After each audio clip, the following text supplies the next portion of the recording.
The gunshot echoed across the moonlit prairie as Zara O'Malley sprinted barefoot through the tall grass, her heart pounding against her ribs like a war drum. Blood trickled down her arm where the bullet had grazed her, but she dared not slow down to examine the wound. Behind her, the shouts of angry men and the thunder of hooves grew louder, drawing closer with each passing second. Montana Territory, 1876. What had started as a quiet evening at her father's trading post had descended into chaos and bloodshed when the Blackwell Gang arrived, demanding payment for protection. When her father refused, they shot him without hesitation, and then turned their attention to her. "She went this way," a gruff voice shouted from somewhere in the darkness. "Don't let that O'Malley girl get away." Zara's lungs burned as she pushed herself harder, the hem of her dress torn and muddy. The creek was just ahead. If she could cross it and reach the dense woods beyond, she might have a chance.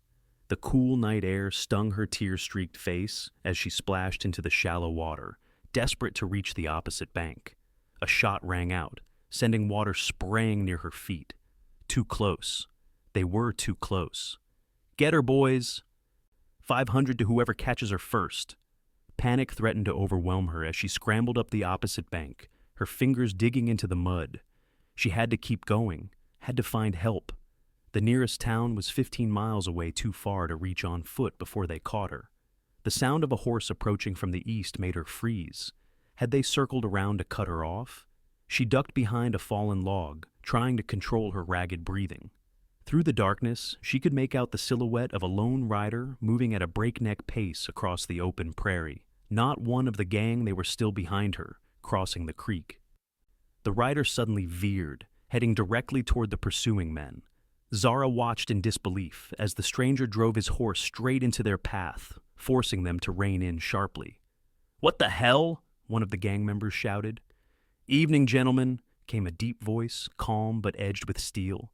"Seems to me you're making quite a commotion on a peaceful night. Mind your business, stranger. We're after a thief." "That right?" The stranger's horse sidestepped nervously. "Funny, because from where I'm sitting, it looks like 5 armed men chasing a woman through the dark." Zara could see him more clearly now, tall and broad-shouldered, his face partially obscured by the shadow of his hat. A rifle rested casually across his saddle. "Last warning," growled the lead pursuer. "Ride away now, or we'll put you in the ground." The stranger's response was a blur of motion. His rifle came up, and 2 shots cracked through the night. 2 men fell from their horses, crying out in pain. The stranger's horse reared as he fired again, sending the remaining men scrambling for cover. "Miss," he called out, "if you can hear me, I'm here to help." Zara hesitated, years of hard lessons making her wary of any man's offer of assistance. But the gang would regroup soon, and she had few options. "Here," she called, rising from her hiding place. The stranger wheeled his horse around and galloped toward her. As he neared, the moonlight revealed a rugged face with intense eyes that assessed her quickly. "Name's Heath Blackburn," he said, extending a hand down to her. "I suggest we leave before they find their courage." Zara took his hand, and he swung her effortlessly onto the horse behind him. "Hold tight," he instructed, and she wrapped her arms around his waist as the horse launched forward into a gallop. The shouts of the Blackwell Gang faded behind them as Heath pushed his horse hard across the open prairie. Zara clung to him, the solid warmth of his body the only thing keeping her grounded as the events of the night threatened to overwhelm her. "They killed my father," she whispered, her voice breaking. Heath's body tensed slightly beneath her grip. "I'm sorry," he said over his shoulder. "We'll get somewhere safe, then figure out what to do next." They rode for what seemed like hours, the rhythm of the horse's hooves a hypnotic backdrop to Zara's grief. Eventually, the outline of a small cabin appeared in the distance, nestled against a stand of pines. "My place," Heath explained as they approached. "It's not much, but it's defensible if they track us." He helped her down from the horse, his strong hands gentle on her waist. Now that the immediate danger had passed, Zara's legs trembled beneath her, and she swayed unsteadily. "Whoa there," Heath said softly, steadying her. In the pale moonlight, he got his first good look at her honey-blonde hair, falling in tangles around a face streaked with dirt and tears, and eyes the color of a summer storm. Despite everything, there was a defiance in her gaze that impressed him. "You're hurt," he observed, noticing the blood on her arm. "It's just a graze," Zara replied, though now that the rush of fear had subsided, the wound throbbed painfully. Inside the cabin, Heath lit a lamp and motioned for her to sit at a rough-hewn table while he gathered supplies. The interior was sparse but clean, a bed in one corner, a small stove, shelves with books, surprisingly, and a few necessary items. "You live here alone?" Zara asked as he returned with a basin of water and clean cloth. Heath nodded. "For the past 2 years." He gently cleaned the wound on her arm, his touch careful. "You want to tell me why the Blackwell Gang was so interested in you, Miss O'Malley, Zara O'Malley?" She winced as he dabbed at the wound. "My father refused to pay their protection money, said he wouldn't be extorted on his own property." Her voice caught. "They shot him right in front of me. Would have done worse to me if I hadn't run." Heath's jaw tightened. Jasper Blackwell and his boys have been terrorizing this territory for too long. Law can't or won't stop them. He wrapped a clean bandage around her arm. "But that doesn't explain why they chased you for miles. Most times they'd just burn the place down and move on." Zara looked down at her hands. "Before he died, my father showed me where he hid the deed to our land. Said it was important, more important than I knew." She met Heath's gaze directly. "I think there's something on our property they want badly enough to come after me." Heath leaned back in his chair, studying her. "Then, we'd best figure out what it is before they come looking again." He stood and moved to a cupboard, pulling out bread and dried meat. "You should eat, then rest. Morning will be here before we know it." As he prepared a simple meal, Zara watched him, wondering what would make a man like Heath Blackburn live alone in this wilderness, and why he'd risk his life for a stranger. But exhaustion was quickly overtaking her, and questions would have to wait. "You can take the bed," Heath said, placing a plate before her. "I'll keep watch." "Thank you," Zara said quietly, "for everything." Something flickered in Heath's eyes, a softening perhaps. "Eat, Miss O'Malley. Tomorrow we figure out our next move." As Zara ate the simple fare, she realized that for the first time since her father's murder, she felt something other than fear. In this stranger's cabin, against all odds, she felt safe. Dawn broke with golden fingers of light stretching across the rolling plains. Heath had spent the night in a chair by the window, rifle across his lap, keeping vigil. He dozed intermittently, always waking at the slightest sound. Now, as the new day emerged, he watched Zara sleeping on his bed, curled protectively around herself, one hand tucked beneath her cheek. In the morning light, he could see her more clearly. She wasn't conventionally beautiful, perhaps, but there was a strength in her features that complemented her delicate frame. Her honey-blonde hair spread across his pillow, and the vulnerability of her sleeping face stirred something protective in him that he'd thought long buried. Heath moved quietly to stoke the fire and put coffee on to boil. The routine tasks helped clear his mind, allowing him to think about their situation more objectively. The Blackwell Gang wouldn't give up easily, not when they wanted something badly enough to chase a woman through the night. A soft rustle from the bed drew his attention. Zara was awake, watching him with wary eyes that still held the shadows of yesterday's horrors. "Morning," he said. "Coffee's almost ready." Zara sat up, wincing slightly as she moved her injured arm. "What time is it?" "Just past sunrise." Heath poured the coffee into 2 tin cups. "How's the arm?" "Sore, but I'll manage." She accepted the cup he offered, wrapping both hands around it for warmth. "We need to go back to my father's trading post." Heath raised an eyebrow. "That's the first place they'll be watching." "I know, but—" She hesitated. "There are things there I need. And my father, I can't just leave him." Heath nodded, understanding her need for closure. "We'll go, but not directly. And we'll need to be careful." He moved to a trunk at the foot of his bed and pulled out a clean shirt. "Here, it'll be big, but it's better than that torn dress." Zara accepted the shirt gratefully. Heath respectfully turned his back while she changed, busying himself with preparing a simple breakfast of cornmeal mush sweetened with molasses. "Why did you help me?" Zara asked suddenly. Heath paused, considering the question. "I heard the shots," he said finally. "Saw you running from those men.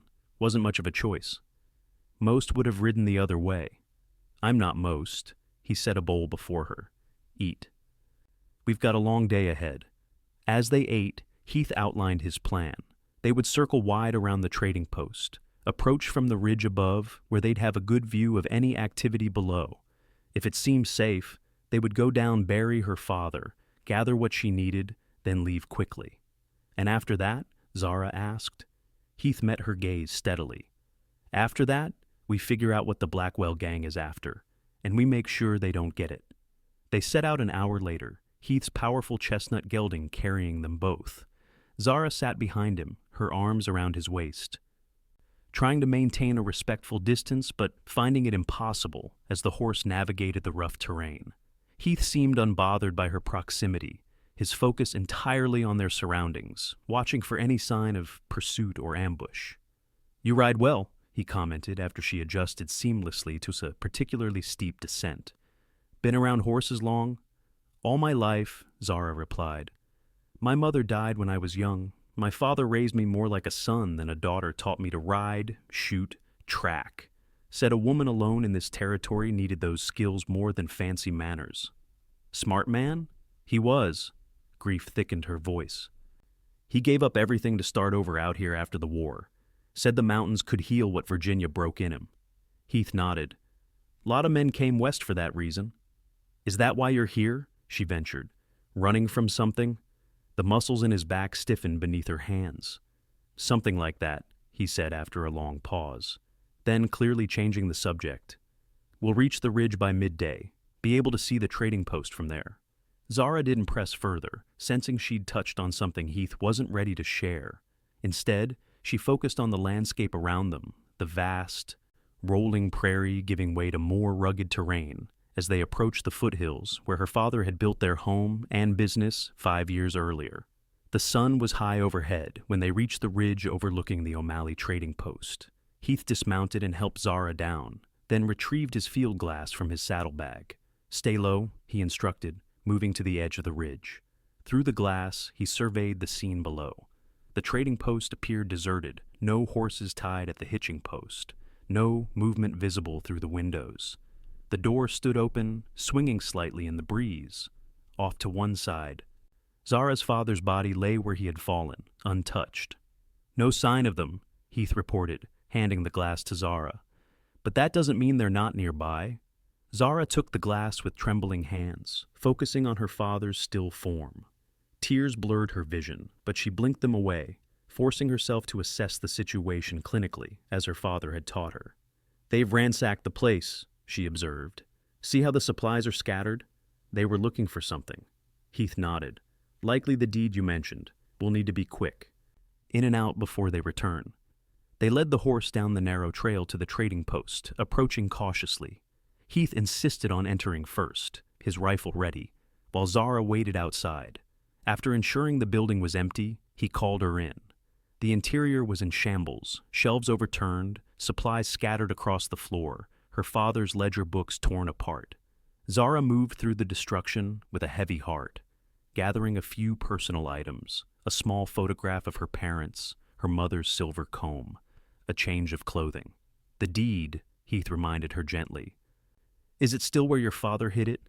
Zara nodded and moved to the large stone fireplace. She counted 5 stones up from the bottom, on the right side, then pressed against it. The stone pivoted, revealing a small cavity behind. From it, she withdrew a sealed envelope. "He said if anything happened to him, I should take this to Judge Wilson and Helena," she explained, tucking it securely into her bodice. "Good," Heath said. "Now, let's see to your father."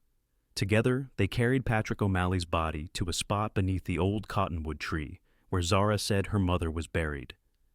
Heath dug the grave while Zara prepared her father's body, washing away the blood and dressing him in his Sunday best. They worked in respectful silence, each lost in their own thoughts. When the grave was ready, Heath helped Zara lower her father into it. She stood at the edge, tears streaming down her face, as Heath removed his hat and waited. "Would you like me to say some words?" he asked softly. Zara shook her head. "I'll do it." She took a deep breath. "Patrick Michael O'Malley, husband to Eleanor, father to me. A good man who lived by his word and died standing by his principles." Her voice broke slightly. May you find peace with Mother, and may God welcome you home." She took a handful of earth and let it fall onto her father's chest. "I love you, Pa. I'll make this right." Heath helped her fill the grave, then fashioned a simple cross from 2 branches, binding them with leather cord. As Zara placed wildflowers on the fresh mound, the distant sound of hoofbeats froze them both. "Time to go," Heath said urgently, taking her arm. "They're coming back." They mounted quickly, Heath pulling Zara up behind him with practiced ease. As they rode away from the trading post, Zara looked back one last time at the freshly turned earth beneath the cottonwood tree, making a silent vow that her father's death would not go unanswered. They rode hard for nearly an hour, taking a different route than the one they had used to approach. Heath guided his horse through a rocky creek bed, the water obscuring their tracks, then up through a dense stand of pine trees that provided cover. "We'll stop here for a while," he said, finally bringing the horse to a halt in a small clearing. "Give him a rest and make sure we're not being followed." Zara slid from the horse's back, her legs wobbly after the hard ride. Heath steadied her with a hand at her elbow, the brief contact sending an unexpected warmth through her, despite their circumstances. "You did well back there," he said, his voice low and steady. "Not many would have kept their composure like you did." "I didn't have much choice," Zara replied, brushing hair from her face. "Falling apart won't help my father now." Heath nodded, a flicker of respect in his eyes. He led the horse to a small stream that trickled through the clearing and removed the saddle to let the animal rest. Zara settled on a fallen log, watching as Heath moved with efficient grace, checking their surroundings, securing their position. "You've done this before," she observed. "Running, hiding." A ghost of a smile crossed his face. "What makes you say that?" "The way you move, the way you're always aware of everything around you." She tilted her head. "You're not just a rancher or a drifter, are you?" Heath was quiet for a long moment, seemingly debating how much to reveal. Finally, he sat beside her on the log, keeping a respectful distance. "I rode with the Texas Rangers for a while after the war," he admitted, "then did some scouting for the Army, tracking mostly. And now I keep to myself. Got a small claim up near the Bitterroots, raise a few horses." He glanced at her. "It's a simple life, but it suits me." Zara sensed there was more to his story, much more, but something in his expression warned against pushing further. Instead, she changed the subject. "What do you think the Blackwell Gang wants with my father's land?" Heath considered this. "Hard to say without knowing the area well. Could be water rights, if your father's claim controls access to a good source. Could be mineral rights, gold, silver. Or maybe just the strategic location of the trading post itself." Zara pulled the envelope from her bodice and broke the seal. Inside was the deed to the property, along with a folded map. She spread the map out on her lap. "Pa marked this area in red," she said, pointing to a section along the creek that ran through their property. "He never told me what was special about it, just that it was important to protect it." Heath studied the map, his brow furrowed in concentration. "That's upstream from where we crossed last night. Looks like it might be where the creek splits off from the main river." He traced the route with his finger. "Strategic spot controls water access to the whole valley below." "Would that be enough for them to kill for?" "In this territory, water's more valuable than gold," Heath confirmed. "If someone wanted to control the whole valley for cattle, mining operations, whatever, they'd need that water source." Zara folded the map carefully. "Then we need to get this to Judge Wilson like Pa wanted. He'll know what to do." Heath nodded, but his expression was troubled. "Helena's a 3-day ride from here, assuming we don't run into trouble, and the Blackwell Gang won't give up easily." "I know," Zara said, determination hardening her features. "But I have to try. I owe it to my father."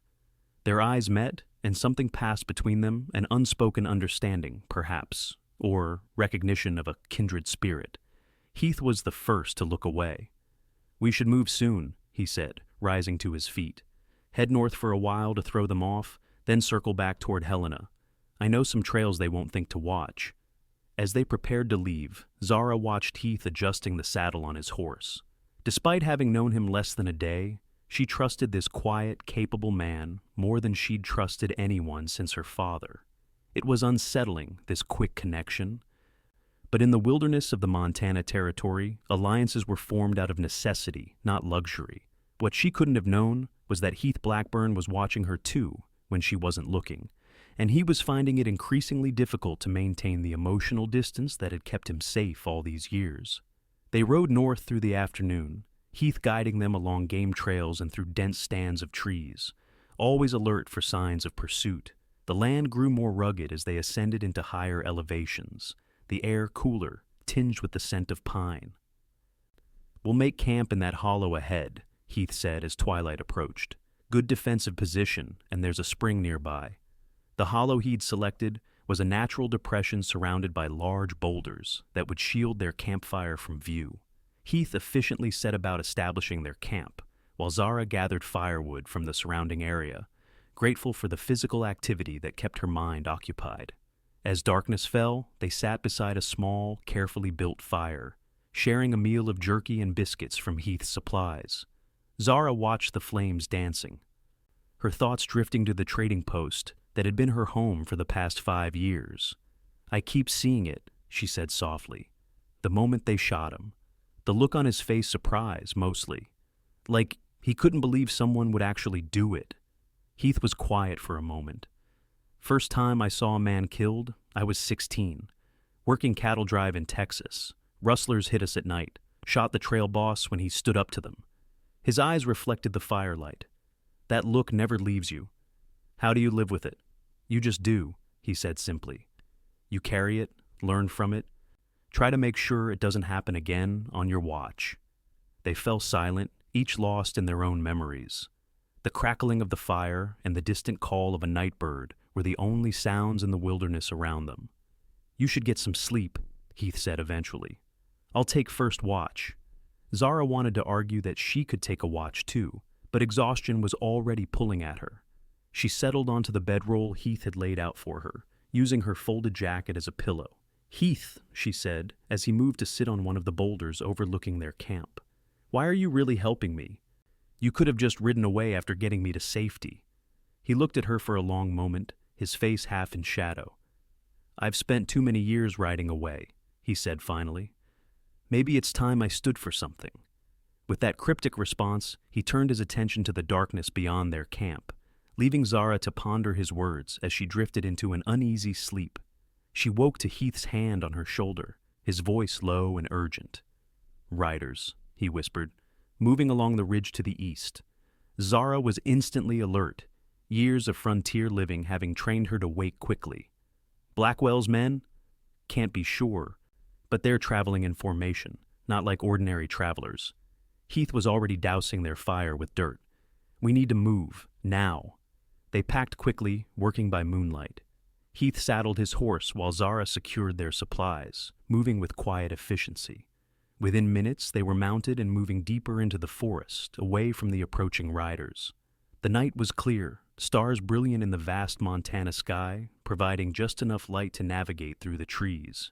Heath guided them along a barely visible trail that wound upward into more rugged terrain. "Where are we going?" Zara whispered, her arms tight around Heath's waist as the horse picked its way carefully over the rocky ground.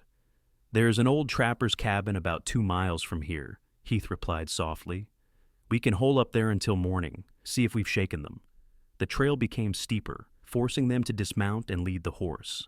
Heath moved confidently despite the darkness, one hand on the horse's reins, the other occasionally reaching back to steady Zara on particularly difficult stretches. "How do you know these mountains so well?" she asked as they paused to catch their breath. "Spent a winter up here after I first came to the territory," Heath explained. "Learned every trail and hollow out of necessity." They continued in silence for another half hour before reaching a small clearing where a crude log cabin stood, nearly invisible against the backdrop of tall pines. Heath approached cautiously, signaling for Zara to wait with the horse while he checked inside. Finding the cabin empty, he led Zara and the horse in. The interior was dusty but intact, a single room with a stone fireplace, a rough wooden table, and a platform bed covered in old furs. "We can't risk a fire," Heath said, unsaddling his horse. "But it's shelter at least." Zara moved to the small window, peering out at the night. "Do you think they saw us, the riders?" "Hard to say, but they were heading in the general direction of our camp. Heath joined her at the window. Come morning, we'll have a better idea of where they are. For now, we should rest while we can. He spread his bedroll on the floor, gesturing for Zara to take the platform bed. As she settled onto the musty furs, Heath remained by the window, his rifle across his knees. You should sleep too, Zara said. Heath shook his head. I'll keep watch a while longer. In the dim light, his profile was strong against the darkness outside the straight nose, firm jaw, and watchful eyes of a man accustomed to facing danger. Zara found herself studying him, wondering again about the path that had led him to this solitary life in the wilderness. What brought you to Montana, Heath? She asked softly. He was quiet so long she thought he might not answer. Wanted to find a place where a man is judged by what he does, not by what he's done, he said finally. Did you find it? A faint smile touched his lips. Still looking? Despite her intention to stay awake, to keep him company in his vigil, Zara's exhaustion soon overcame her. Her last conscious thought was that despite the danger surrounding them, she felt oddly safe in this abandoned cabin, with this enigmatic man standing guard. She dreamed of her father, not as he had been in death, but vibrant and alive, teaching her to track deer through the forest, laughing as she successfully identified each plant and animal along their path. In the dream, he looked at her with pride and said words that echoed in her mind. Remember, Zara, in this life, it's not the gold that matters, but the water that sustains it. Zara woke with a start, her father's words still ringing in her ears. The cabin was filled with the gray light of dawn, and Heath was no longer by the window. For a moment, panic gripped her. Had he abandoned her? But then the door opened, and he slipped inside. You're awake, he said, nodding approvingly. Good. I've scouted the area. No sign of riders nearby, but there's a dust cloud to the south, could be them, circling back. Heath, Zara said urgently, sitting up. I think I know what my father was protecting. He raised an eyebrow questioningly. Water rights, she explained. The map he marked, it's not just any part of the creek, it's the headwaters that feed the entire valley. If someone controlled that, they'd control everything downstream, Heath finished, understanding dawning in his eyes. Every ranch, every mine, every settlement would have to deal with them. Exactly, and with the railroad pushing westward, that land will be worth a fortune. Zara stood, excitement and determination mingling in her voice. That's why the deed is so important. It proves my father had legal claim to those headwaters. Heath nodded slowly. And why Jasper Blackwell is willing to kill for it. He's always had bigger ambitions than just robbing stagecoaches. This would give him legitimate power. We have to get to Helena, Zara said. Judge Wilson needs to see this deed before Blackwell can file a false claim. Agreed, but we need to be smart about it. Heath moved to the small table, wiping dust away to create a clear surface. From his saddlebag, he pulled a well-worn map and spread it out. We're here, he said, pointing to a spot in the mountains.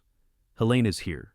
Direct route would take us through Bitter Creek Valley, but that's too exposed.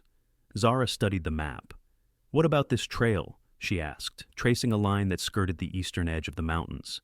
It's longer, but it keeps us in the tree line, gives us cover, Heath finished, impressed. Good eye, that's our best option. They spent a few minutes planning their route, then quickly prepared to leave. As Heath saddled his horse, Zara found herself watching his hands strong, capable hands that moved with practiced precision. For a brief moment, she wondered how those hands would feel against her skin in a gentler context, then immediately chastised herself for the thought. This was not the time for such distractions. Yet, as they set out from the cabin, Zara seated behind Heath on his powerful gelding. She couldn't help but be aware of the solid warmth of his body against hers, the steady rhythm of his breathing, the subtle ways he shifted to accommodate her comfort.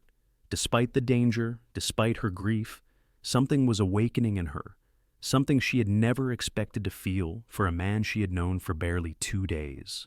They rode east along the ridgeline, keeping to the trees as much as possible. The day was clear and cool, the kind of perfect autumn weather that made the Montana wilderness seem like a paradise rather than a threat. Under different circumstances, it would have been a glorious ride. Tell me about your father, Heath said, as they picked their way through a stand of aspen, the leaves shimmering gold in the morning light. What kind of man was he? The question surprised Zara, but she found she wanted to answer. He was principled, stubborn, my mother always said, but in a good way. He fought for the Union in the war, came back changed, but not broken like so many others. That takes strength. Yes.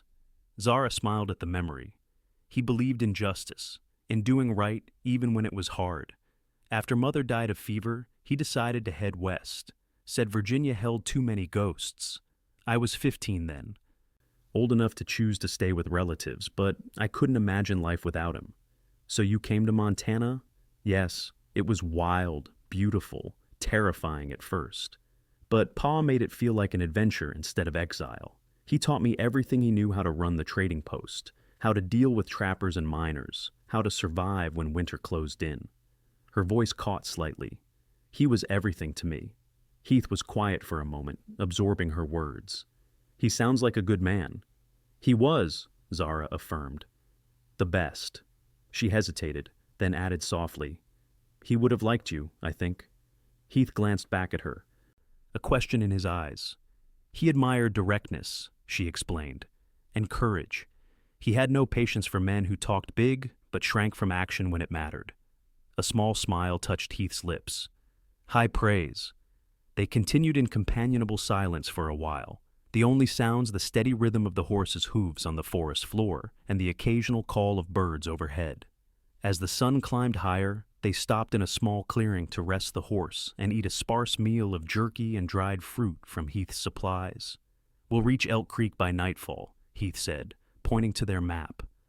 There's a homestead there, family named Harrington. Good people. They'll give us shelter for the night. You know them? Heath nodded. Helped them fight off wolves last winter when they were losing calves. John Harrington's not a man who forgets a favor. As they prepared to resume their journey, the distant crack of a rifle shot froze them both. Heath immediately pushed Zara down behind a fallen log, his body partially shielding hers as he scanned the forest. Where did that come from? Zara whispered, heart pounding.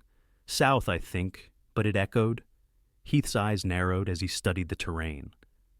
Could be hunters. Or Blackwell's men, Zara said grimly. They waited, tense and alert, but no further shots came. After several minutes, Heath cautiously moved to retrieve their horse, which had fortunately not bolted at the sound. We'll continue, but more carefully, he decided. Stay in the densest cover, move quietly. If it is Blackwell's men, we don't want to lead them straight to us. They mounted again, but now Heath guided the horse at a walk, stopping frequently to listen and watch for any sign of pursuit. The carefree mood of earlier was gone, replaced by a heightened awareness of the danger that still stalked them. As the afternoon wore on, storm clouds began to gather over the mountains to the west. The temperature dropped and a sharp wind picked up, carrying the scent of impending rain. Weather's turning, Heath observed, glancing at the darkening sky. Might work in our favor hard to track in the rain. But the storm moved faster than anticipated. Within an hour, the first fat droplets began to fall, quickly intensifying into a steady downpour.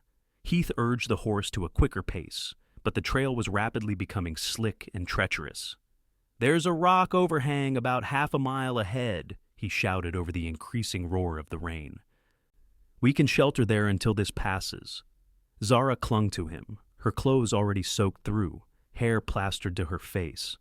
The rain stung her skin and made visibility poor, but Heath navigated confidently, guiding them toward the promised shelter.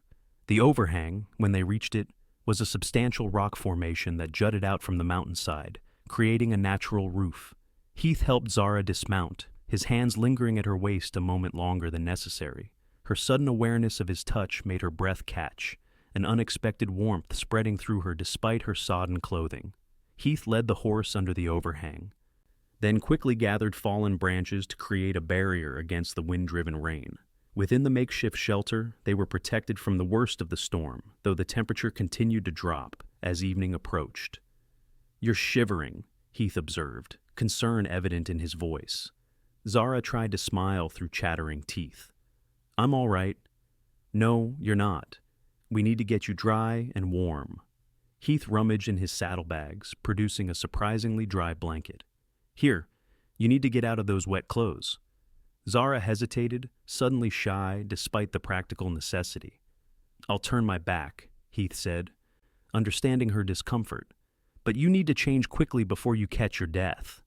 He moved to the edge of the overhang, giving her as much privacy as possible while still remaining under shelter. Zara quickly removed her sodden clothing, wrapping the blanket tightly around herself. The rough wool wasn't comfortable against her skin, but at least it was dry. "I'm decent," she called, and Heath turned back to her. His eyes softened at the sight of her hair and damp tangles around her face, wrapped in the too large blanket, looking simultaneously vulnerable and determined. Without a word, he spread her wet clothing across his saddle to dry, then removed his own drenched coat. "Can we risk a fire?" Zara asked hopefully. Heath shook his head. "Too wet and too risky. Smoke would be visible for miles in this clear air after the rain." Instead, he moved to sit beside her against the rock wall, close enough that his body heat provided some comfort, but maintaining a respectful distance. Outside their shelter, the rain continued to fall in sheets, turning the world beyond into a gray blur. "Storm might last through the night," Heath said. "We'll have to make the best of it here." Zara nodded, pulling the blanket tighter around her shoulders. Despite her best efforts, she couldn't stop shivering. Heath watched her with growing concern. "This isn't working," he said finally. "Come here." Before she could respond, he had moved closer, putting his arm around her shoulders and drawing her against his side. Zara tensed briefly, then relaxed as the warmth of his body began to seep into her chilled limbs. "Better?" he asked, his voice low near her ear. "Yes," she admitted, allowing herself to lean into his solid strength. "Thank you." They sat in silence for a time, listening to the storm raging beyond their shelter.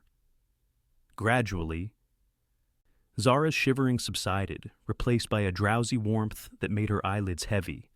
"You never told me your story," she murmured, fighting to stay awake. "How you ended up in Montana." Heath was quiet so long, she thought he might not answer. When he did speak, his voice was soft, reflective. "I was born in Virginia, like your father. Fought for the Confederacy, though I had little use for their cause. After the war, there wasn't much left for me there. Drifted west, worked cattle drives in Texas, scouted for the Army for a spell." He paused. "Did some things I'm not proud of." Zara turned her head slightly to look at him, seeing the shadows in his eyes. "We've all done things we regret. Some regrets cut deeper than others." His gaze remained fixed on the rain beyond their shelter. "I tracked men for a living, deserters, outlaws, renegade Indians. Was good at it. Too good, maybe. Started to lose sight of the man I wanted to be." "What changed?" Heath sighed. "Tracked a man for 3 weeks through the Badlands of Dakota. Army wanted him for stealing supplies, but when I found him, he was just trying to feed a starving Sioux village women and children who'd been driven off their land. I was supposed to bring him in, but—" He shook his head. "I let him go. Couldn't do that work anymore after that. So you came here. Needed mountains around me," he said simply. "Open plains made me feel too visible, too exposed. Bought a small claim near the Bitter Roots, started breeding horses." A faint smile touched his lips. "Found a kind of peace there. Until last night." The implication hung in the air between them, until he'd seen her running for her life and made the choice to intervene. Zara felt a sudden surge of emotion. Gratitude certainly, but something more complex as well. Something she wasn't ready to name. "I'm sorry for disrupting your peace," she said softly. Heath looked at her then. Really looked at her, his eyes intent on her face. "I'm not." The simple statement sent a warmth through Zara that had nothing to do with physical comfort. She held his gaze, seeing something there that made her breath catch a spark of connection, of possibility that seemed to transcend their brief acquaintance. The moment stretched between them, charged with unspoken feelings. Then Heath gently tucked a strand of damp hair behind her ear, his fingertips grazing her cheek in a touch so light it might have been imagined. "You should try to sleep," he said, his voice rougher than before. "I'll keep watch." Zara wanted to protest, to prolong this moment of intimacy, but exhaustion was claiming her. She allowed her head to rest against his shoulder, the steady rhythm of his breathing lulling her towards sleep. "Heath," she murmured, already drifting. I'm glad you found me. She felt rather than saw his smile. So am I, Zara. So am I. As she slipped into sleep, cradled in the protective circle of his arm, Zara felt safer than she had any right to, given the circumstances. Whatever dangers tomorrow might bring, for this moment, in this unlikely shelter with this enigmatic man, she was at peace. The storm passed during the night, leaving a world washed clean and glistening in the early morning light. Zara woke to find herself still nestled against Heath's side, his arm around her shoulders, his breathing deep and regular. Sometime during the night, he had finally surrendered to sleep himself. She remained still, reluctant to wake him, using the quiet moment to study his face in repose. Without the vigilant wariness that usually marked his expression, he looked younger, the lines around his eyes softened, his dark hair fell across his forehead, and his lips, usually pressed into a firm line, were slightly parted in sleep. A sudden tenderness welled up in her, surprising in its intensity. This man had risked his life for her, a stranger, had shown her kindness and protection when she needed it most. And now, as she watched him sleep, she realized that her feelings for him had grown far beyond mere gratitude. As if sensing her gaze, Heath's eyes opened, instantly alert. For a moment, they simply looked at each other, something unspoken passing between them in the soft morning light. "Good morning," Zara said softly. A smile touched his lips, a real smile that reached his eyes, transforming his features. "Morning. Sleep well?" "Better than I expected to." She sat up, suddenly aware of their prolonged proximity and feeling a flush creep into her cheeks. "The rain has stopped." Heath nodded, rising to his feet and moving to the edge of the overhang to assess their surroundings. "Trail will be muddy but passable. We should reach the Harrington place by midday if we make good time." They prepared to leave quickly, Heath politely turning his back while Zara dressed in her now dry clothing. As she fastened the last button on her blouse, she noticed Heath checking his rifle, his movements precise and practiced. "Do you think we've lost them?" she asked. "Blackwell's men?" "Hard to say," Heath replied honestly. "The rain will have washed away our tracks, but they know these mountains too. We can't afford to let our guard down."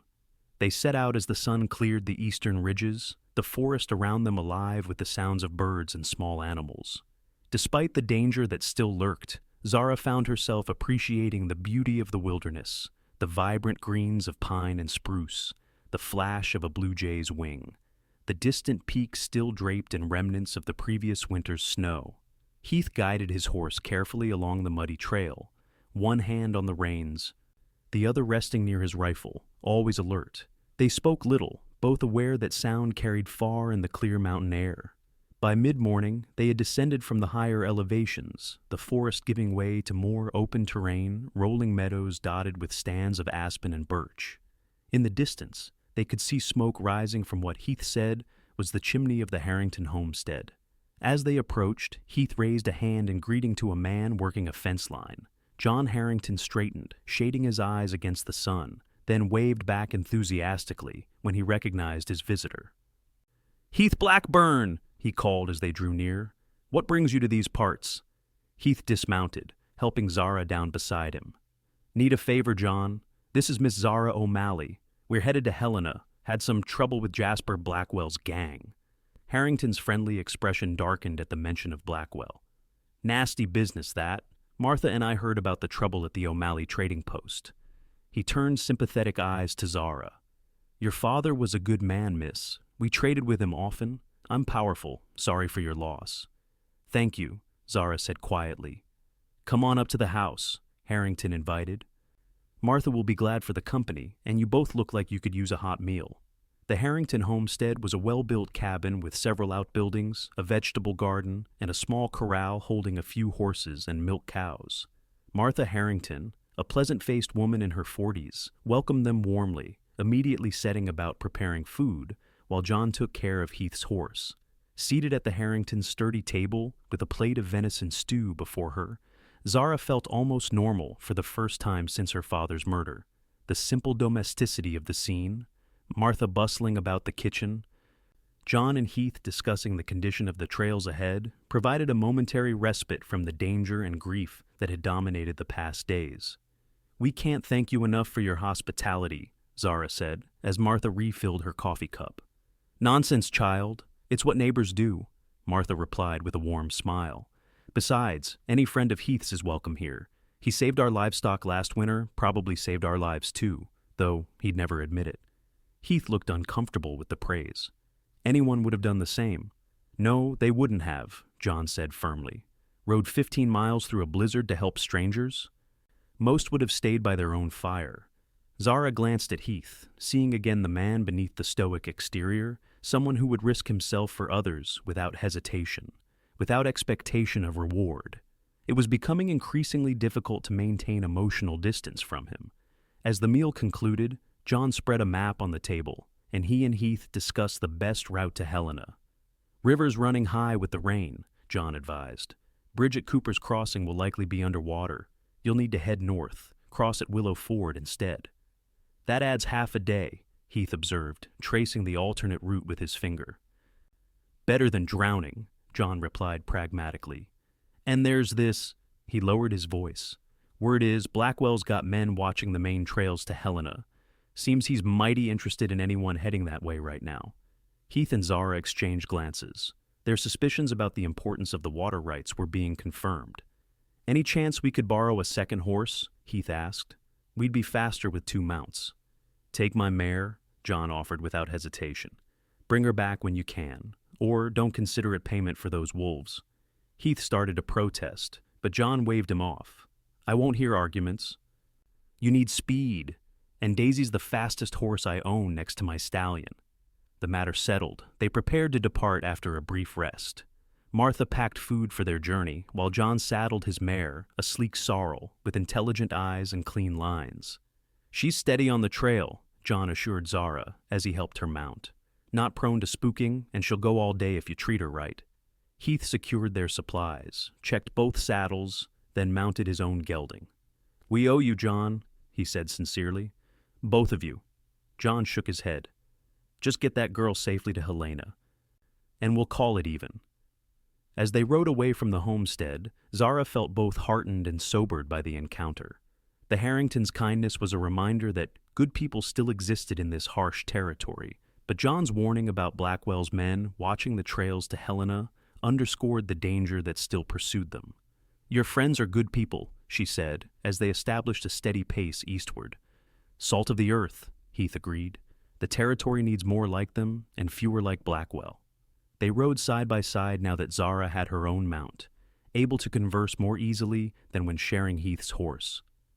She found herself stealing glances at his profile, the strong jaw, the watchful eyes that constantly scanned their surroundings, the way the breeze ruffled his dark hair.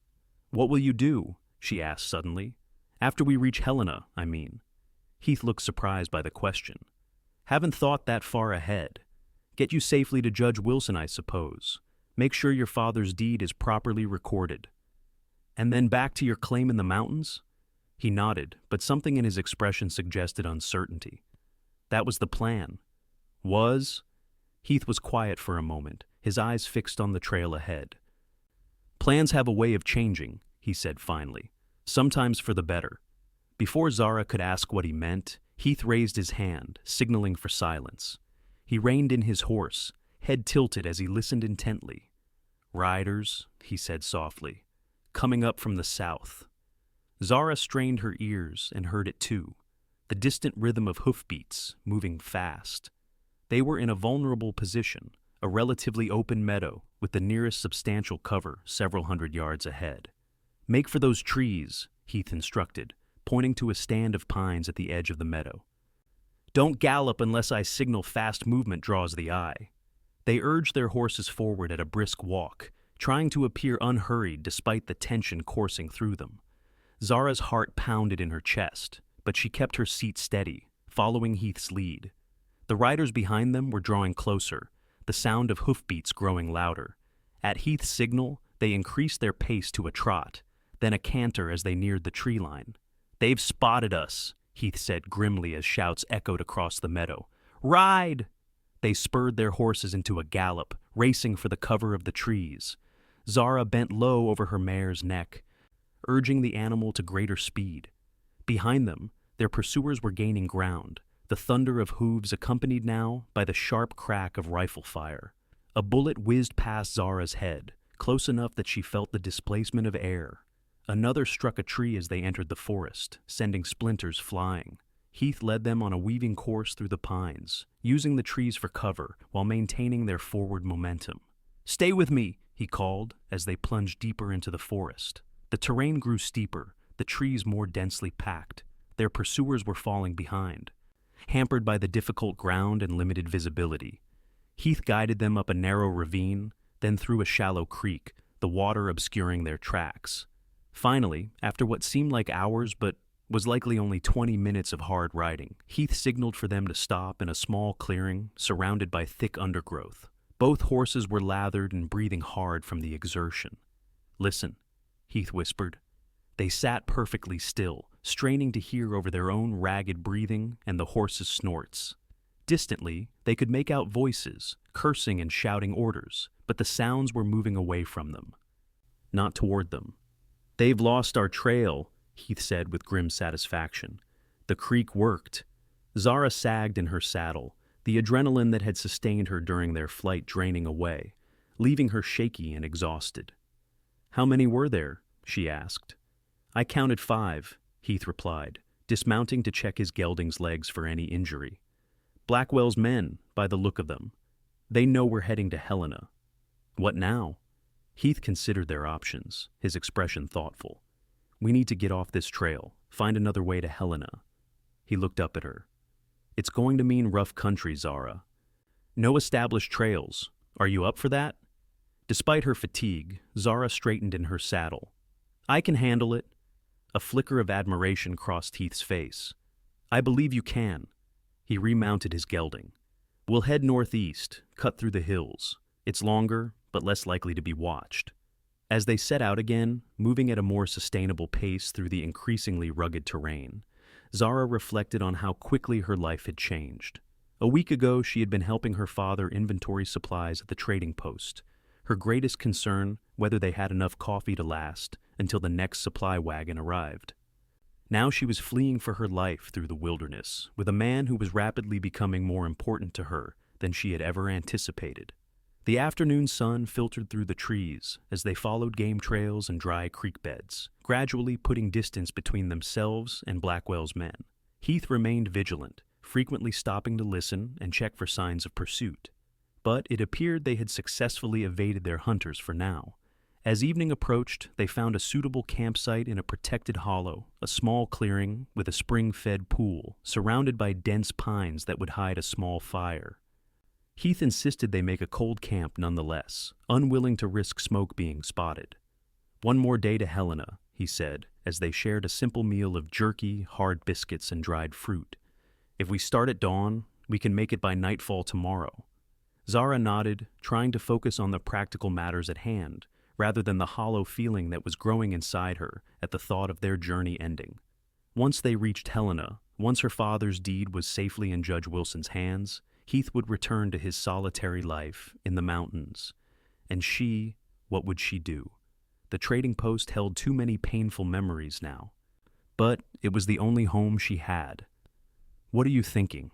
Heath asked softly, noticing her distant expression. Zara looked up, meeting his gaze across the small space between them. "About what happens after," she admitted. "About how quickly everything can change." Understanding flickered in Heath's eyes. "Life out here has a way of turning on a dime, for better or worse. My father used to say the same thing. The frontier gives and takes with equal measure, he'd tell me. A man or woman has to be ready for both." She sighed. "I'm not sure I'm ready for what comes next." Heath was quiet for a moment, studying her face in the fading light. "What do you want to come next, Zara?" The directness of the question caught her off guard. What did she want? Safety, certainly. Justice for her father. But beyond that, "I want—" She hesitated, gathering her courage. "I want not to be alone. I want to find purpose again. I want—" Her voice faltered as she met his gaze, seeing something there that made her heart beat faster. "What?" Heath prompted, his voice low and gentle. "I want more days like this," she whispered. Not the danger, not the running, but this being with someone who understands, who sees the world as I do. Someone I can trust. She looked away, suddenly shy. I've never felt this way about anyone before. The confession hung in the air between them, honest and vulnerable. Zara waited, hardly daring to breathe, afraid she had said too much too soon. Heath moved closer, closing the distance between them until he was near enough that she could feel the warmth of him in the cooling evening air. Gently, he took her hand in his calloused fingers warm against her skin. I've spent years keeping to myself, he said quietly, convinced that solitude was safer than connection. Then I saw you running across that prairie, and something changed. His thumb traced small circles on her palm. I don't want to go back to that solitude, Zara. Not anymore. He lifted his free hand to her face, fingers feather light against her cheek. Zara leaned into the touch, her eyes never leaving his. The moment stretched between them, filled with unspoken promises and newfound hope. Then, with exquisite gentleness, Heath leaned forward and kissed her. It was a brief touch, questioning rather than demanding, giving her every opportunity to pull away. But Zara didn't pull away. Instead, she responded with a sureness that surprised them both. Her hand coming up to rest against his chest, feeling the strong, steady beat of his heart beneath her palm. When they finally separated, Heath rested his forehead against hers, both of them breathing a little faster than before. We should rest, he said reluctantly. Long day tomorrow. Zara nodded, but neither of them moved immediately, reluctant to break the connection between them. Finally, practical necessity won out, and they prepared their simple bedrolls on opposite sides of the clearing. As Zara settled beneath her blanket, she looked across at Heath, who was checking his rifle one last time before stretching out on his own bedroll. Heath, she called softly. He looked up, a question in his eyes. Whatever happens in Helena, she said, I'm glad we found each other. A smile rare and genuine lit his face. So am I, Zara. So am I. With those words warming her heart, Zara closed her eyes, finding sleep more easily than she had any right to expect, given the dangers that still surrounded them. Tomorrow would bring its own challenges, but for now, in this moment, she had found something precious in the midst of loss, a connection that promised a future she had not dared to imagine. They rose before dawn, the eastern sky just beginning to lighten as they prepared to leave. Few words passed between them as they saddled the horses and secured their meager supplies, but the silence was companionable rather than strained. Occasionally their hands would brush as they worked, and each time they would exchange glances filled with the newfound awareness of what had awakened between them. The kiss they had shared the previous evening had changed something fundamental in their relationship. Where before there had been growing attraction layered with the practicalities of survival, now there was acknowledgement of deeper feelings, hope for something that might extend beyond their current circumstances. We'll stay off the main trails, Heath said as they mounted their horses. Follow the ridgeline as long as possible, then cut down through Logan's Pass to approach Helena from the north instead of the east. Zara nodded, adjusting her hat against the rising sun. Blackwell's men will be watching the main approaches. Exactly. Heath checked his rifle, then settled it in its scabbard. Ready? Ready. They set out as the first golden rays of sunlight crested the eastern mountains, illuminating a landscape washed clean by the recent rains. The air was crisp and clear, carrying the scent of pine and distant snow. Under different circumstances, it would have been a perfect morning for a ride through some of the most beautiful country in the Montana Territory, but both remained vigilant, aware that the beauty around them concealed very real dangers. Jasper Blackwell was not a man to give up easily, especially with so much at stake. The water rights that Patrick O'Malley had protected were worth killing for, and Blackwell had already proven his willingness to do just that. They rode steadily through the morning, making good progress along the ridgeline. The terrain was challenging, but not impossible, and both horses handled it well. Heath set a pace that was brisk but sustainable, knowing they needed to reach Helena before nightfall. Around midday, they paused in a small meadow to rest the horses and eat a brief meal. Seated on a fallen log, sharing the last of Martha Harrington's bread and cheese, they allowed themselves a moment of normal conversation, a brief respite from the tension of their journey. Have you been to Helena before? Heath asked. Zara nodded. A few times with my father. It's grown considerably in the last few years. All those gold strikes bringing in miners and merchants. And Judge Wilson, you know him well? Well enough. He dined with us at the trading post whenever he traveled through. He and my father served together in the war. Zara's expression softened with memory. He always brought me a book when he visited, said a young woman's mind needed nourishment as much as her body. Heath smiled. Sounds like a good man. He is. If anyone can help us ensure that Blackwell doesn't get away with this, it's Judge Wilson. Zara hesitated, then asked the question that had been on her mind all morning. What will you do after? Will you really go back to your claim? Heath was quiet for a moment, his eyes on the distant mountains. I've been thinking about that, he said finally. My place is remote, good for a man who wants solitude, but perhaps not ideal for. He met her gaze directly. For someone who might want more. The implication hung in the air between them, filled with possibility. There's land near Bozeman, he continued. Good grazing, good water, close enough to town for convenience, but far enough for privacy. I've had my eye on it for a while. You'd consider moving? Zara asked, a flutter of hope in her chest. I'd consider a lot of things I wouldn't have a week ago. His eyes held hers steadily. Things change when you find someone worth changing for. Zara felt warmth spread through her that had nothing to do with the midday sun. Before she could respond, however, Heath suddenly tensed, his attention shifting to the forest behind them. What is it? She whispered, immediately alert.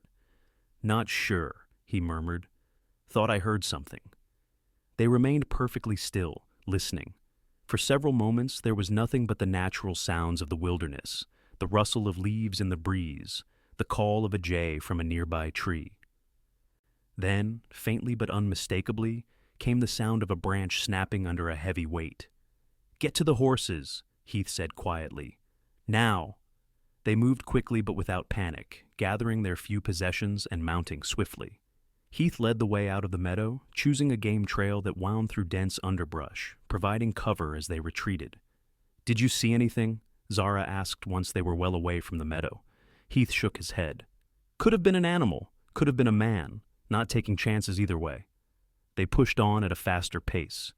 Heath's easy confidence in navigating the wilderness impressing Zara once again. He seemed to have an innate sense of direction, choosing paths that were neither too difficult for the horses nor too exposed to potential watchers. As the afternoon wore on, they began their descent toward Helena. The terrain gradually softened from rugged mountains to rolling foothills, and in the distance they could see the smoke from chimneys rising against the sky civilization after days in the wilderness. We'll approach from the north, Heath said, pointing to a stand of trees that would provide cover for their final approach. Less chance of being spotted that way. But as they neared the tree line, Heath suddenly raised his hand, signaling for Zara to halt. His posture was alert, tense, his eyes narrowed as he scanned the trees ahead. What is it? Zara whispered. Not sure, Heath replied softly. Something doesn't feel right. They sat motionless on their horses for several long moments, watching and listening. The forest seemed unnaturally quiet, no birdsong, no scurrying of small animals. Just silence. Heath slowly reached for his rifle, his movements deliberate and calm. When I give the word, he said in a voice barely above a whisper. Ride hard for that ravine to our left. Don't stop. Don't look back. Zara nodded, her heart pounding as she gathered her reins, ready to obey instantly.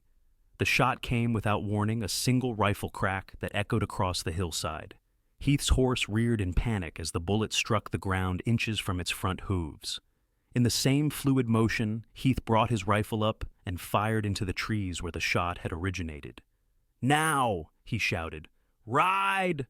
Zara spurred her mare toward the ravine as Heath provided covering fire. More shots rang out from the trees. 3, 4, 5 riflemen at least, Zara calculated.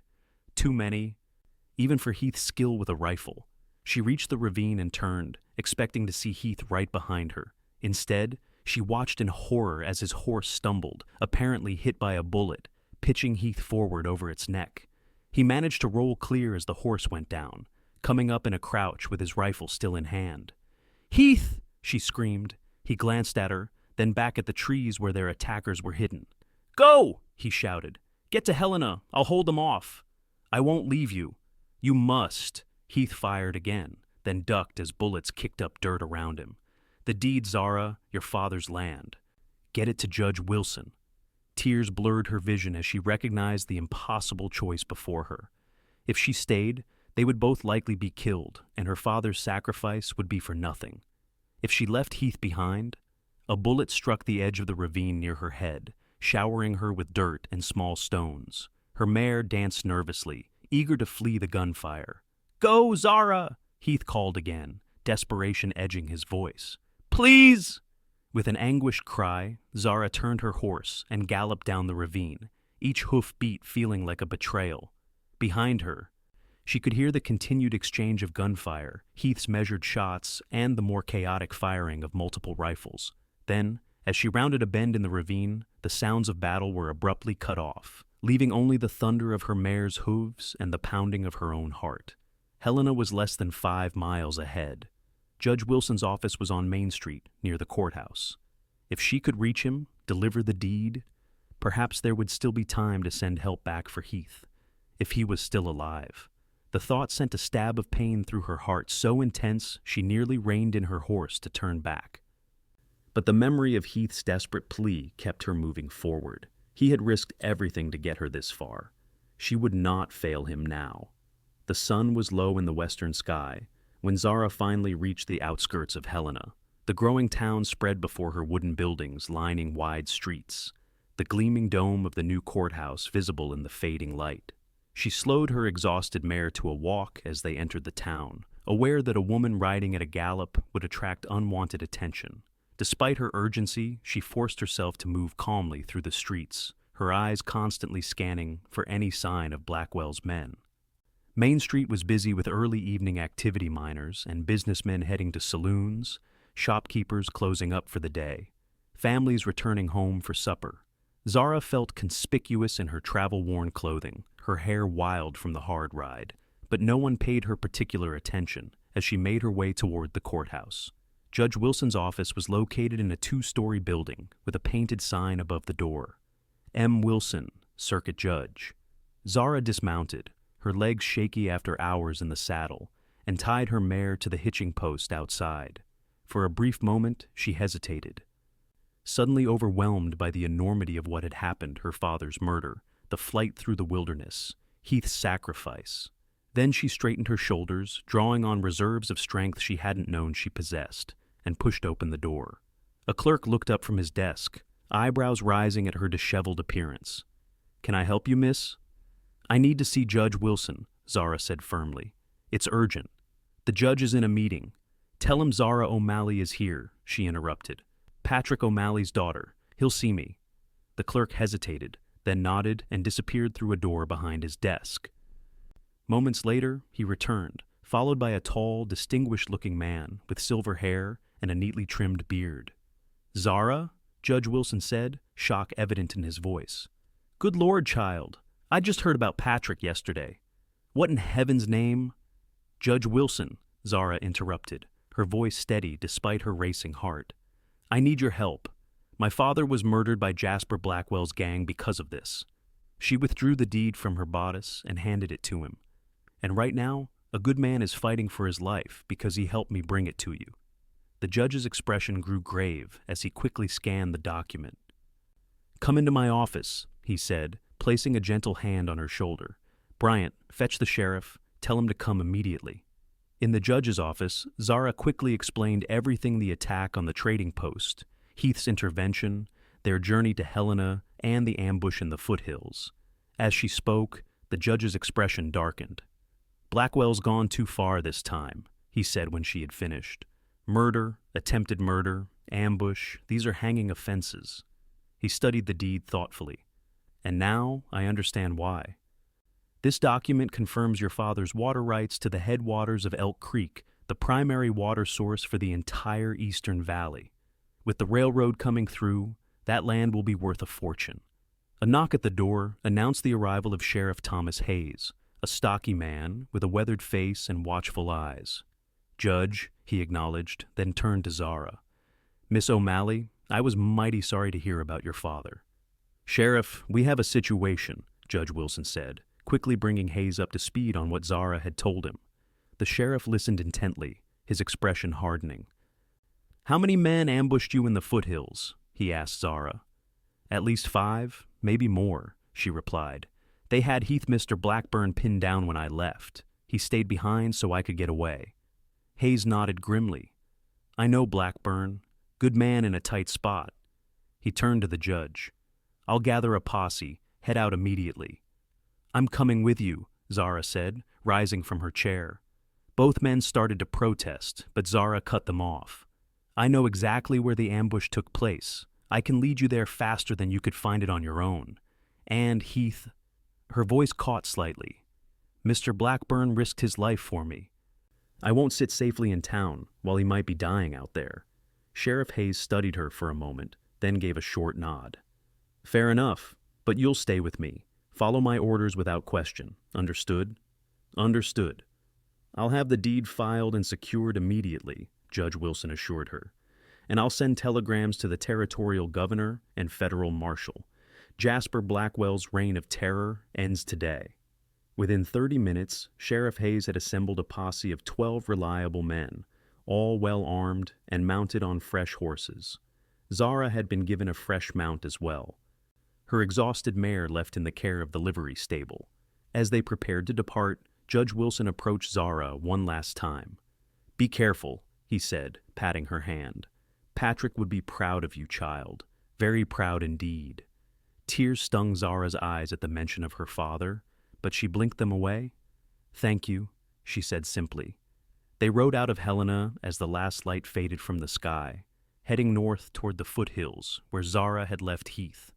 Sheriff Hayes set a brisk pace, aware that time was of the essence if they were to find Heath Blackburn alive. Zara rode beside the sheriff, her thoughts consumed with Heath. Had he survived the ambush? Was he wounded hiding in the wilderness? Or had Blackwell's men already found him, extracted their revenge for his interference? The uncertainty was agonizing, but Zara clung to hope.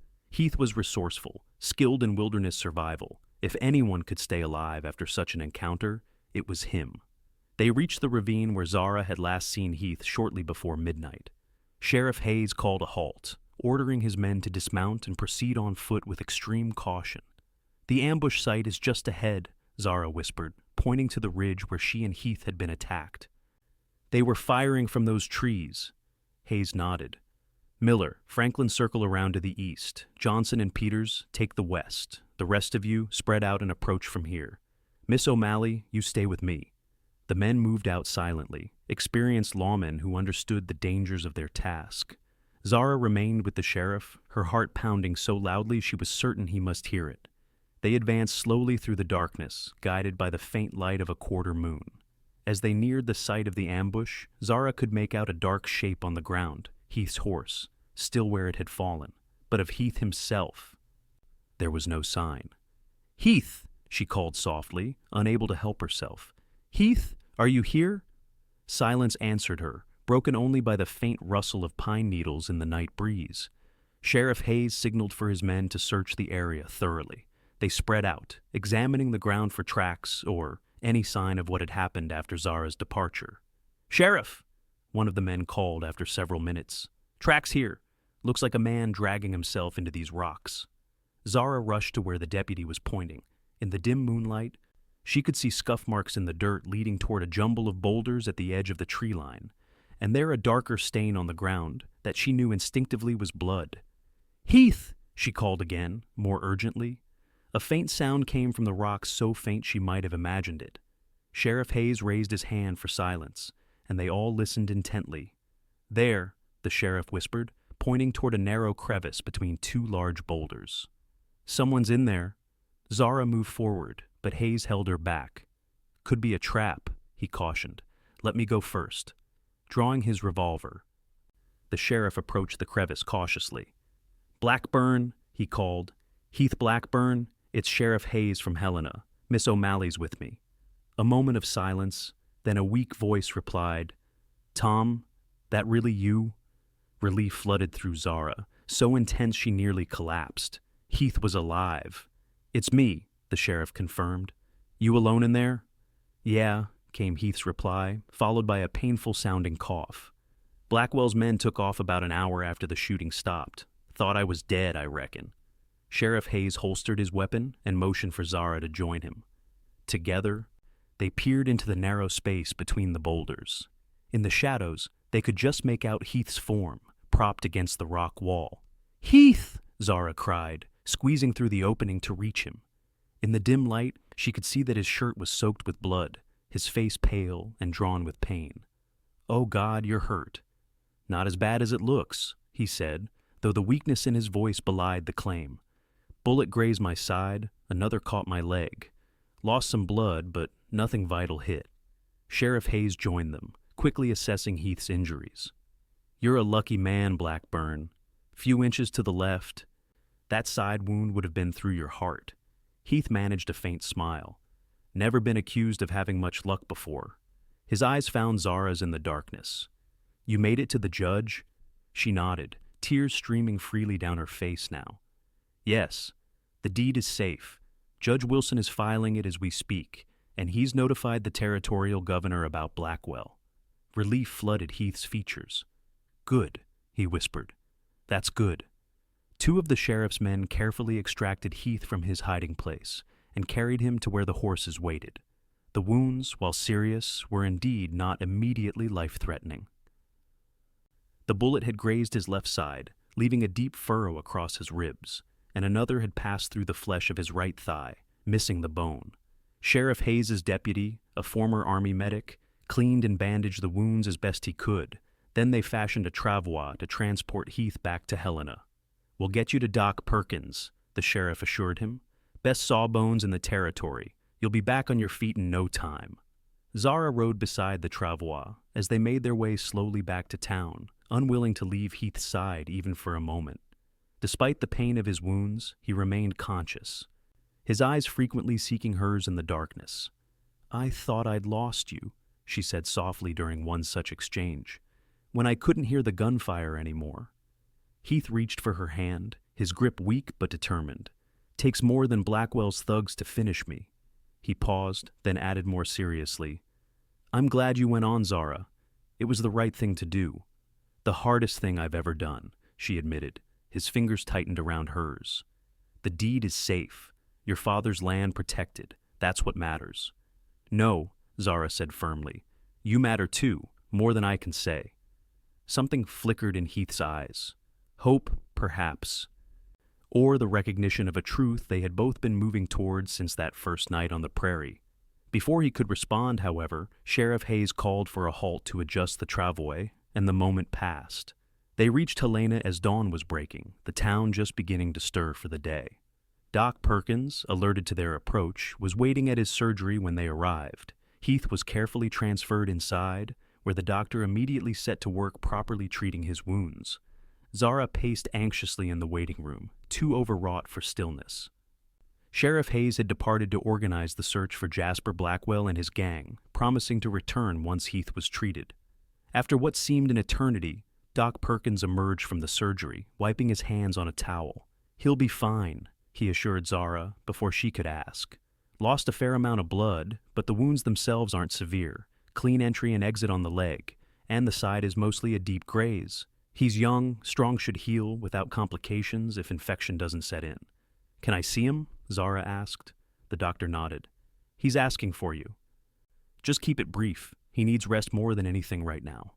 Heath was propped up on a narrow bed in the doctor's back room, his torso bandaged, his face pale but alert. He smiled when Zara entered, the simple expression transforming his features despite his weakened state. "Doc says you'll live," she said, trying for lightness despite the tears threatening to spill over. "Seems that way." Heath patted the edge of the bed, inviting her to sit. "Sheriff Hayes told me they're going after Blackwell." Zara nodded, taking her place beside him. "Judge Wilson is filing the deed, sending telegrams to the territorial governor and federal marshal. It's over, Heath. They won't get away with what they did." "Good." Heath shifted slightly, wincing at the movement. "Your father would be proud of you, Zara. You showed incredible courage." "I had help," she said softly, reaching for his hand. I couldn't have done it without you." Heath's fingers intertwined with hers, warm and reassuringly alive. For a moment, they simply sat in companionable silence, both acutely aware of how close they had come to losing this newfound connection. "What happens now?" Heath asked finally. "With the trading post, I mean. Will you go back?" Zara had been pondering this question since their arrival in Helena. "I don't think so," she said after a thoughtful pause. "Too many memories, and alone." She shook her head. "I'll sell it, I think. Use the money to start fresh somewhere else." "Where would you go?" She met his gaze directly. "You mentioned land near Bozeman." Understanding dawned in Heath's eyes, followed by a cautious hope. "I did. You said it had good grazing, good water, close enough to town for convenience, but far enough for privacy." Zara's heart pounded as she took the risk, laying her feelings bare. "It sounds like a good place for a fresh start." Heath raised their joined hands to his lips, pressing a gentle kiss against her fingers. "It would be," he agreed softly, "especially if it were shared with the right person." The implication hung between them, full of promise and possibility. Zara leaned forward, careful not to disturb his bandages, and kissed him a gentle acknowledgement of what they had found in each other through danger and hardship. "Rest now," she said as they separated. "We have time to figure out the details." Heath smiled, his eyes already growing heavy with the combination of exhaustion and the doctor's medicines. "I'll hold you to that, Zara O'Malley." As Heath drifted into healing sleep, Zara remained beside him, her hands still clasped in his. Through the window, she could see the sun rising over the mountains, casting golden light across the awakening town. A new day, a new beginning, unexpected, unplanned, but all the more precious for having been found in the midst of loss and danger. In the week that followed, several significant events occurred. Sheriff Hayes and his posse tracked down and captured Jasper Blackwell and 3 of his men hiding in an abandoned mine shaft 20 miles from Helena. They would stand trial for the murder of Patrick O'Malley, the attempted murder of Zara and Heath, and numerous other crimes that had terrorized the territory for years. Judge Wilson officially recorded Patrick O'Malley's deed, ensuring that the valuable water rights would remain protected. He also helped Zara find a buyer for the trading post, a decent family from Minnesota looking to start a new life in the Montana territory. Heath recovered steadily under Doc Perkins' care and Zara's attentive nursing. By the end of the week, he was able to walk short distances with the aid of a crutch, his natural vigor reasserting itself with each passing day. And on a clear autumn morning, exactly 10 days after they had arrived in Helena, Heath Blackburn asked Zara O'Malley to marry him. They were sitting on a bench outside Doc Perkins' office, enjoying the warmth of the sun and the relative privacy of the early hour. Heath had been unusually quiet, seeming lost in thought, and Zara had respected his contemplative mood. "I've been thinking," he said finally, turning to face her, "about the land near Bozeman." Zara nodded encouragingly. "And I went to the land office yesterday." Heath seemed almost nervous, a state she had never observed in him before. "Made an offer, it was accepted." "Heath, that's wonderful," Zara exclaimed. "When can you take possession?" "Immediately, but—" He hesitated, then reached for her hand. "It's a big place for one person. 2-story house already built, barn, good corrals, room to expand." Zara's heart began to race as she understood where he was leading. "Sounds like you'd need help managing such a place." A smile touched his lips. "I was thinking the same thing." He took a deep breath.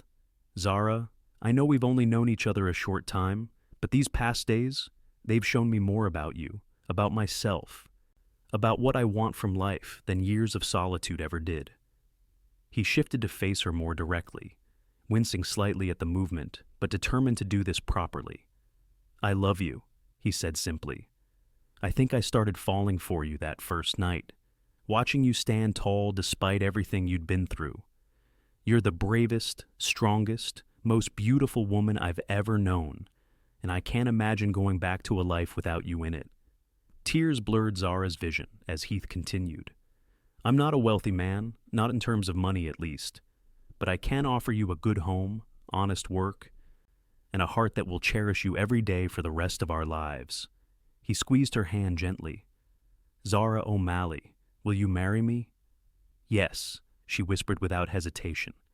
"Yes, Heath Blackburn, I will marry you." Joy transformed his features as he gathered her carefully into his arms, mindful of his healing wounds.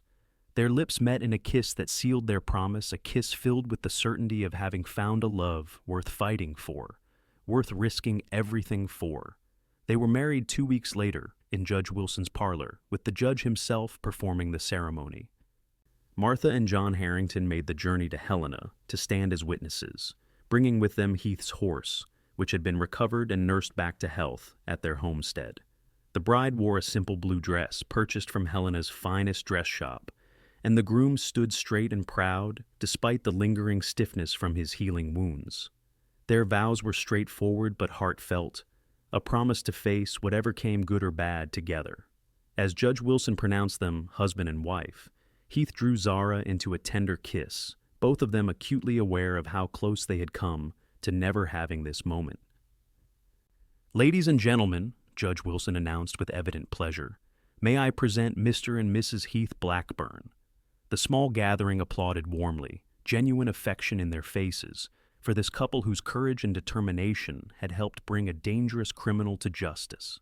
Later, at the modest reception held at Helena's Best Hotel, John Harrington raised his glass in a toast. "To Heath and Zara," he said, his voice carrying across the room, "may your future be as bright as your courage, and your happiness as boundless as the Montana sky." "To Heath and Zara," the guests echoed, glasses raised. As the celebration continued around them, Heath drew his bride into a quiet corner, wanting a moment alone with her. "Happy?" he asked, his eyes searching hers. Zara's smile was radiant. "More than I ever thought possible. Are you?" "Happier than I have any right to be," he admitted, tucking a strand of hair behind her ear. "A week ago, I was a solitary man with few prospects and fewer attachments. Now I have a wife, a new home waiting for us, and a future that actually looks worth living." "Because I was chased by men in the night," Zara mused, "and you rode hard and cut them off." Heath chuckled. "When you put it that way, I should be thanking Jasper Blackwell. If he hadn't sent his men after you, we might never have met." "I prefer to think we would have found each other somehow," Zara said, her hand resting against his cheek. "Some connections are meant to be, regardless of the path that leads to them." Heath turned his head slightly to press a kiss into her palm. "I believe you're right, Mrs. Blackburn. Some connections are indeed meant to be." 2 days later, they set out for their new home near Bozeman. Heath had purchased a sturdy wagon for the journey, loaded with supplies for their new beginning tools, seeds for a garden, basic furniture, and a few carefully chosen personal items. Zara rode beside her husband on the wagon seat, a sense of anticipation filling her as they left Helena behind. The road ahead was long, but for the first time since her father's death, she felt genuine hope for the future. "Tell me more about our new home," she requested as the wagon rolled steadily eastward. Heath smiled, clearly pleased by her interest. "The house sits on a gentle rise overlooking a creek, clear, sweet water all year round. Pine forest to the north provides shelter from winter storms and good hunting. The valley below has some of the best grazing land in the territory, perfect for the horses I plan to breed. And the house itself? Solid construction. Previous owner was a carpenter from Pennsylvania who knew his craft. 2 stories, 4 rooms downstairs, 3 up. Large kitchen with a good stone fireplace. Needs a woman's touch, of course, but sound and weather-tight." Zara leaned against his shoulder, contentment washing through her. "It sounds perfect." "It will be," Heath assured her. "With you there, it will be." The journey to Bozeman took 5 days, the autumn weather holding fair for their travel. They camped beside streams and in sheltered valleys, sharing the simple tasks of making and breaking camp, falling into an easy rhythm together. At night, they would sit beside their campfire, planning their future, the crops they would plant, the horses Heath would breed, the improvements they would make to the house. Sometimes they would fall silent, content to simply be together beneath the vast Montana sky, the warmth of their newfound love, a shield against the cooling autumn nights. And when they finally reached the ridge overlooking their new home, the sight took Zara's breath away. Heath had not exaggerated. The property was beautiful. The house solid and welcoming against the backdrop of pine forest, the creek a silver ribbon winding through the valley below. "Oh, Heath," she whispered, "it's everything you said it would be." He squeezed her hand. "Welcome home, Mrs. Blackburn." As they drove the wagon down the slope toward their new beginning, Zara reflected on the strange and winding path that had led her here. From the terror of her father's murder to the safety and promise of this moment, it had been a journey of loss and discovery, of danger and courage, and ultimately of finding love in the most unexpected circumstances. Heath helped her down from the wagon when they reached the house, then surprised her by sweeping her into his arms, despite his still healing wounds. "Heath, your leg is strong enough for this," he assured her, carrying her across the threshold. Some traditions are worth honoring. Inside, the house was just as he had described, spacious, well-built, awaiting only their personal touches to truly become a home. Heath set her gently on her feet in what would be their parlor, his arms remaining around her waist. "What do you think?" he asked, a touch of uncertainty in his voice. "Will you be happy here?" Zara looked around the room, already seeing in her mind's eye how it would look with curtains at the windows, a rug on the floor, a fire crackling in the hearth on cold winter evenings. Then she looked at Heath, her husband, her protector, her love, and knew with absolute certainty that her happiness had little to do with the house itself, and everything to do with the man who would share it with her. "I already am," she said softly, rising on tiptoe to kiss him. "I already am." Epilogue, 5 years later. The summer sunset painted the Montana sky in shades of gold and crimson as Zara Blackburn stood on the porch of her home, watching her husband return from the north pasture. Heath rode tall in the saddle, his form silhouetted against the evening sky, looking every inch the capable rancher he had become. 5 years had brought many changes to their lives. The modest horse-breeding operation Heath had envisioned had flourished, his eye for good stock and fair dealing, earning them a reputation that brought buyers from as far away as Denver and San Francisco. The house had been expanded, a larger kitchen added, the porch wrapped around 3 sides to catch the summer breezes and winter sun. A vegetable garden thrived behind the house, and fruit trees planted on their first anniversary were beginning to bear. But the most precious addition sat on Zara's hip, 3-year-old Eleanor, named for Zara's mother, her dark hair and serious eyes, a perfect blend of her parents' features. "Papa!" the child called, spotting her father's approach. She wiggled to be put down, and Zara set her gently on the porch, watching as the little girl navigated the steps with the careful determination that characterized everything she did. Heath dismounted at the gate, his face lighting with a smile that was reserved solely for his family. He scooped up his daughter as she ran to him, swinging her high in the air before settling her on his shoulders for the walk to the house. "And how are my 2 favorite ladies today?" he called as they approached. "Busy," Zara replied with a smile. "Your son has been particularly active today." Heath's eyes softened as they always did. At the mention of the child, Zara carried their second, due with the autumn harvest. He climbed the porch steps and leaned in to kiss her, one hand still steadying Eleanor on his shoulders, the other gently touching Zara's rounded belly. "Being troublesome already, is he?" he teased. "Definitely takes after his mother." Zara laughed, the sound as free and joyful as it had been rare in those first difficult days of their acquaintance. "I seem to recall that his father has been known to find trouble a time or two." Heath's smile turned rueful. "Fair point." They moved inside to the evening meal that waited on the kitchen table, a simple but hearty fare of roast chicken, new potatoes, and fresh greens from the garden. As they ate, Heath shared news from town. The railroad would indeed be coming through Bozeman next year. The new schoolhouse was nearly complete, and Judge Wilson was planning a visit in the fall. "He hopes to be here for the baby's arrival," Heath said, helping Eleanor cut her chicken into manageable pieces. "Says he wouldn't miss seeing another Blackburn come into the world." "He's practically family," Zara agreed warmly. Judge Wilson had become a frequent visitor and a dear friend, his affection for the young family evident in everything from the legal advice he provided to the wooden toys he carved for Eleanor. After supper, as the evening coolness settled over the land, they sat together on the porch swing. Heath, with his arm around Zara, Eleanor drowsing on his lap. The first stars were appearing in the deepening blue of the sky, and a nighthawk called from the edge of the forest.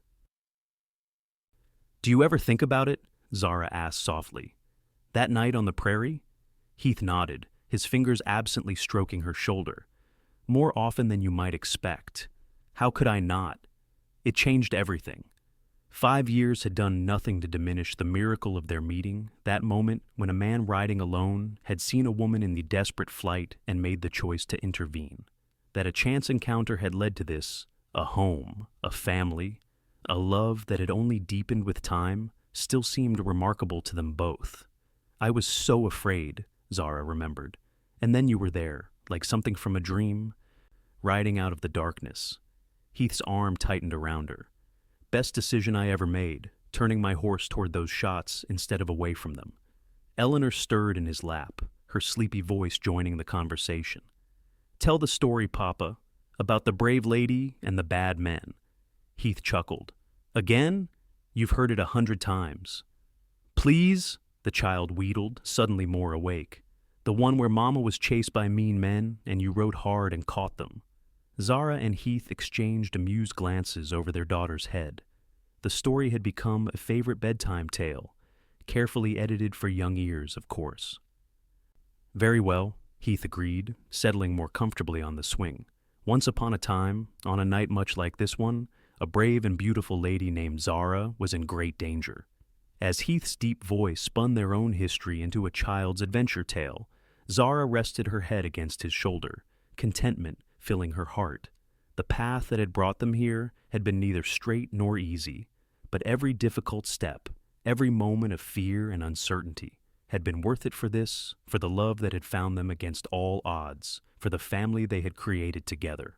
The Montana night deepened around their home, stars blazing in the vast sky above, but on the porch of the Blackburn ranch, wrapped in the warmth of family and the security of hard-won happiness, Zara and Heath had everything they needed, a peaceful present and a future full of promise, built on the foundation of a love that had begun with a desperate flight, a courageous intervention, and two hearts recognizing in each other exactly what they had been searching for all along.